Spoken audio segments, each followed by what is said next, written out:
आप सभी को शारदीय नवरात्रि की हार्दिक शुभकामनाएं। हर साल पितृपक्ष या श्राद्ध पक्ष समाप्त होते ही शारदीय नवरात्रि प्रारंभ हो जाते हैं। शारदीय नवरात्रि के 9 दिनों में माँ दुर्गा के 9 अवतारों की पूजा की जाती है। शास्त्रों के अनुसार शारदीय नवरात्रि भगवती दुर्गा जी की आराधना का सबसे श्रेष्ठ समय होता है। आज की इस वीडियो में हम आपको बताएंगे कि नवरात्रि के पावन दिनों में माँ के अलग अलग 9 रूपों की पूजा कैसे करके, कौन से 9 तरह के भोग लगाकर माँ को प्रसन्न करके आप सुख, शांति, शक्ति और ज्ञान प्राप्त कर सकते हैं। नवरात्रि के दिनों में माँ के शक्तिपीठों के दर्शन करने से 7 जन्मों के पापों से मुक्ति मिल जाती है। पौराणिक कथा के अनुसार एक महिषासुर नाम का राक्षस था, जो ब्रह्मा जी का भक्त था।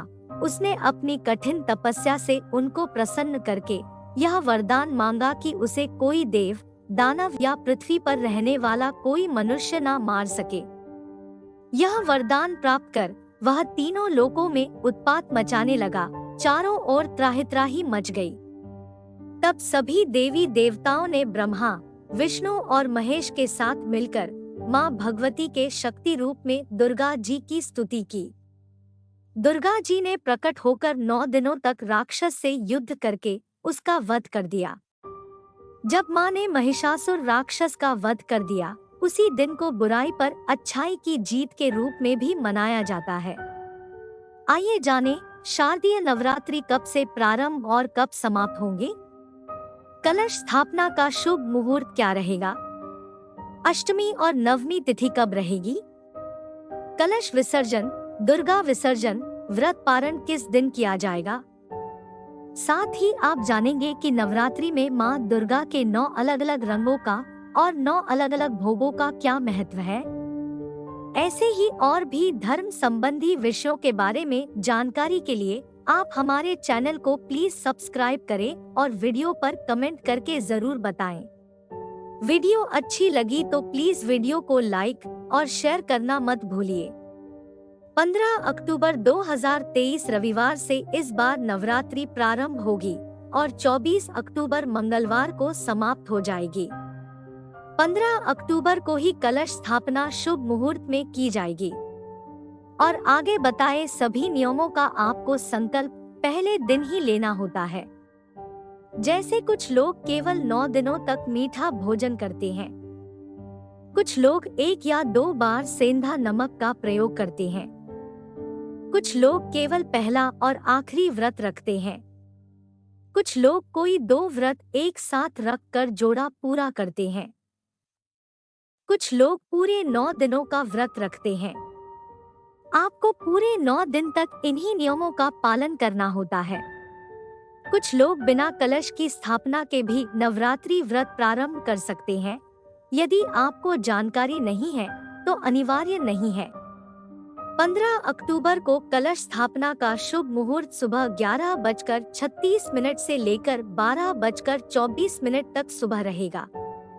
आपको इस शुभ मुहूर्त में कलश स्थापना कर लेनी चाहिए। शास्त्र के अनुसार चित्रा नक्षत्र में कलश स्थापन अच्छा नहीं माना जाता, इसलिए दिन में सायं 6:43 तक चित्रा नक्षत्र है। उसके बाद कलश स्थापना किया जा सकता है। 15 अक्टूबर को नवरात्रि व्रत का पहला दिन होने के कारण इस दिन माँ शैलपुत्री की पूजा की जाएगी।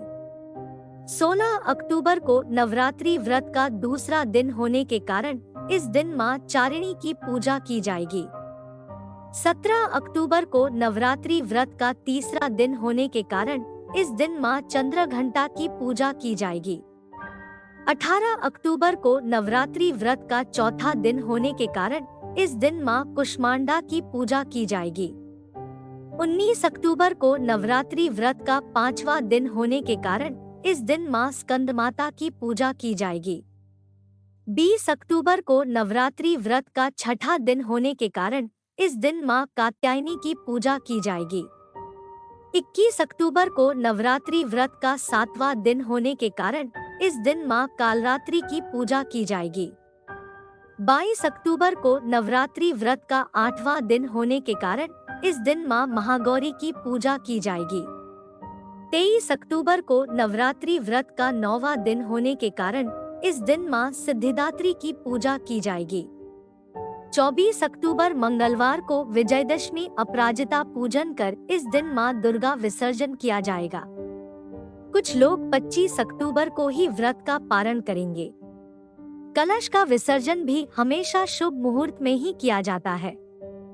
शाम को सूर्यास्त के बाद या राहु काल के समय कभी भी कलश विसर्जन नहीं करना चाहिए। आइए जानते हैं नवरात्रि के पूरे 9 दिनों में आपको किस रंग के वस्त्र पहनकर पूजा करनी चाहिए। पहले दिन पीला वस्त्र, दूसरे दिन हरा, तीसरे दिन भूरा वस्त्र, चौथे दिन नारंगी, पांचवें दिन सफेद, छठे दिन लाल वस्त्र, सातवें दिन नीला, आठवें दिन गुलाबी और 9वें दिन बैंगनी रंग के वस्त्र पहनकर आपको मां की पूजा करनी चाहिए। आइए अब यह भी जान लीजिए नवरात्रि के पूरे 9 दिनों में आपको किस दिन किस चीज का भोग मां को लगाना चाहिए। पहले दिन मां शैलपुत्री को गाय के घी का भोग लगाना होता है। ऐसा करने से धन एवं आरोग्य का लाभ होता है। दूसरे दिन मां ब्रह्मचारिणी को चीनी का भोग लगाने से स्वास्थ्य और लंबी आयु प्राप्त होती है। तीसरे दिन मां चंद्रघंटा को दूध या दूध से बनी चीजों का भोग लगाते हैं। चौथे दिन मां कूष्मांडा को मालपुए और पेठे का भोग लगाते हैं। पांचवें दिन मां स्कंदमाता को केले का भोग लगाना चाहिए। छठे दिन मां कात्यायनी को शहद का भोग लगाएं। सातवें दिन मां कालरात्रि को अनार और गुड़ से बनी हुई चीजों का भोग लगाएं। आठवें दिन मां महागौरी को नारियल का भोग लगाएं और 9वें दिन मां सिद्धिदात्री को हलवा, पूरी, खीर और नारियल का भोग लगाना शुभ है। नवरात्रि के पूरे 9 दिन तक मां की पूजा आरती, व्रत कथा, विशेष मंत्र, बीज मंत्र, कीलक स्तोत्र, कवच स्तोत्र, स्तुति मंत्र, इन सभी की जानकारी के लिए आप हमारे चैनल को सब्सक्राइब करें एवं कमेंट में बताएं कि अगला वीडियो किस पर बनाया जाए।